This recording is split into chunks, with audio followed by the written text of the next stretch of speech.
Shalom, selamat pagi Bapak Ibu Saudara yang terkasih di dalam Tuhan Yesus Kristus. Salam sejahtera untuk kita sekalian. Kita jumpa lagi dalam renungan harian GKPO Halim Perdana Kusuma. Namun sebelum kita membaca dan merenungkan firman Tuhan, mari kita berdoa. Ya Tuhan, sumber segala hikmat dan pengetahuan, urapilah kami dengan Roh Kudus.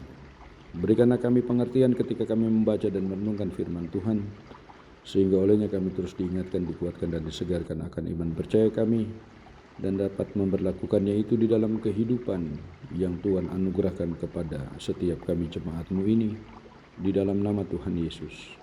Amin. Bapak Ibu Saudara yang terkasih, Filipi pasalnya yang keempat ayatnya yang keempat demikian firman Tuhan. Bersukacitalah senantiasa dalam Tuhan, sekali lagi kukatakan bersukacitalah. Bapak Ibu Saudara, Rasul Paulus mengingatkan kita agar senantiasa bersukacita dalam Tuhan. Bahkan diulang 2 kali. Mengapa kata bersukacita ini diulang 2 kali? Jawabannya adalah karena manusia itu sering lupa. Makanya diingatkan lagi agar manusia tidak lupa untuk bersukacita senantiasa. Dan sukacita itu harus dimiliki setiap orang percaya. Karena sukacita itu sangat penting.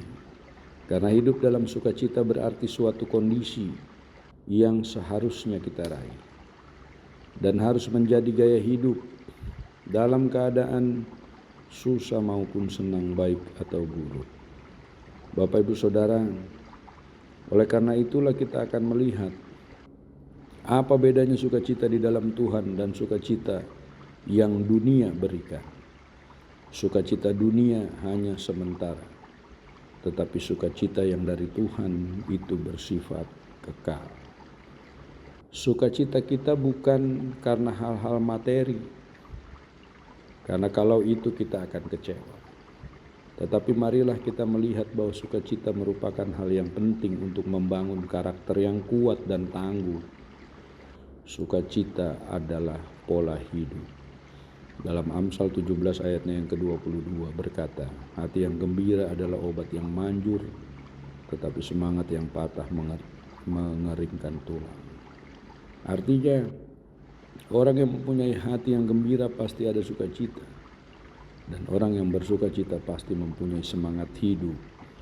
Tetapi sebaliknya, orang yang tidak punya sukacita akan kehilangan semangat dan mudah terserang kesedihan, susah, sengsara, dan tidak punya pengharapan dalam hidupnya. Tuhan Yesus berkata dalam Yohanes 15 ayat yang ke-11, semuanya itu kukatakan kepadamu supaya sukacitaku ada di dalam kamu dan sukacitamu menjadi penuh.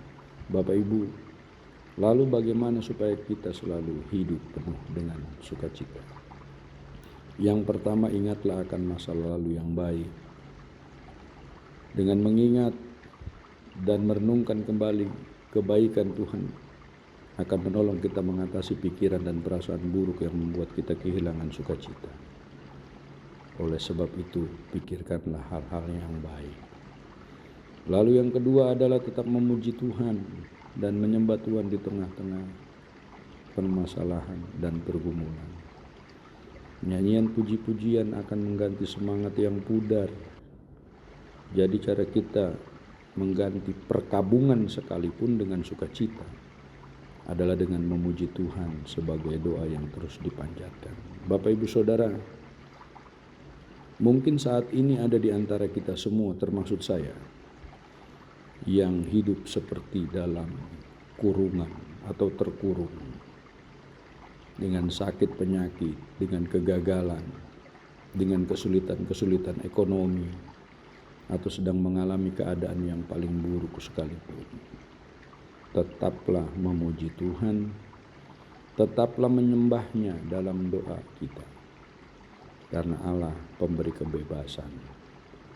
Seperti halnya dengan tembok Yeriko yang runtuh oleh karena pujian, maka begitu juga apapun yang menjadi tembok atau penghalang bagi kita, karena pujian membawa hati kita terhibur. Lalu yang ketiga adalah mintalah pertolongan Tuhan.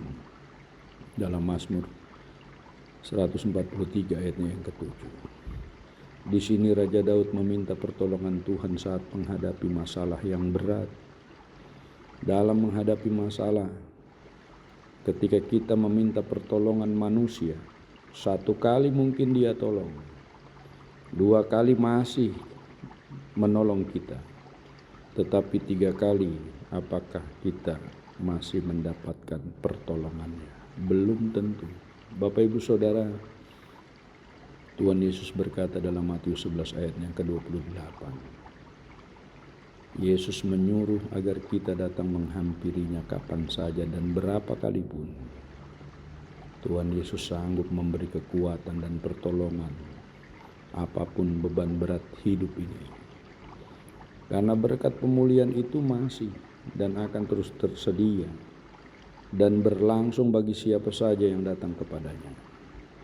Dia sanggup menggantikan duka cita menjadi sukacita, air mata menjadi mata air bagi orang percaya. Dan yang keempat adalah tetaplah mengucap syukur dalam segala hal. 1 Tesalonika 5 ayat yang ke-18. Dalam segala keadaan dan situasi, susah maupun senang. Karena keputusasaan, kegagalan, dan tantangan tidak menyelesaikan masalah, tetapi malah menjadi masalah. Dan beban kita akan bertambah berat jika tidak mengucap syukur. Walaupun mungkin saat ini kita banyak mengalami pencobaan, tetapi janganlah menjadi penghalang untuk bersyukur. Memang ini tidak mudah, tetapi dalam hal ucapan syukur itu akan menyenangkan hati Tuhan.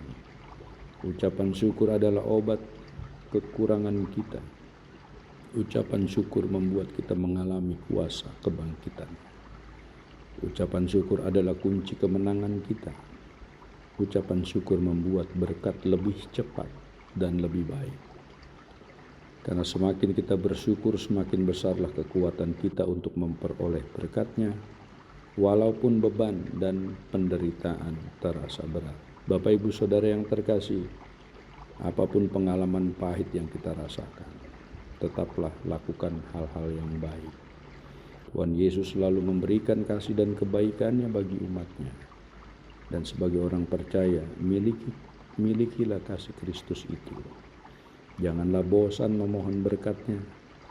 Majulah terus dalam Tuhan dan jadikanlah sukacita itu dalam kehidupan kita.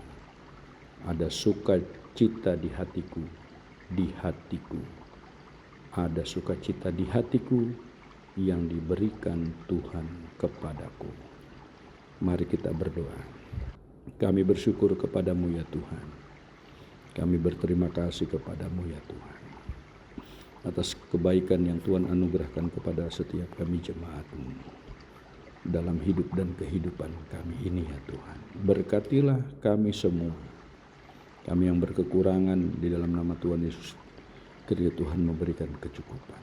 Kami yang sakit, di dalam nama Tuhan Yesus, kiranya Tuhan memberikan kesembuhan, berkat pemulihan, kekuatan dan kesehatan yang baik dari Tuhan. Bahkan untuk semua orang yang berduka cita, di dalam nama Tuhan Yesus, kiranya Tuhan memberikan kekuatan iman, penghiburan sejati dari kuasa Roh Allah yang kudus. Inilah doa kami ya Tuhan. Lengkapilah setiap permohonan dan doa kami. Sempurnakanlah setiap permohonan dan doa kami. Kami berdoa di dalam nama Tuhan Yesus. Amin.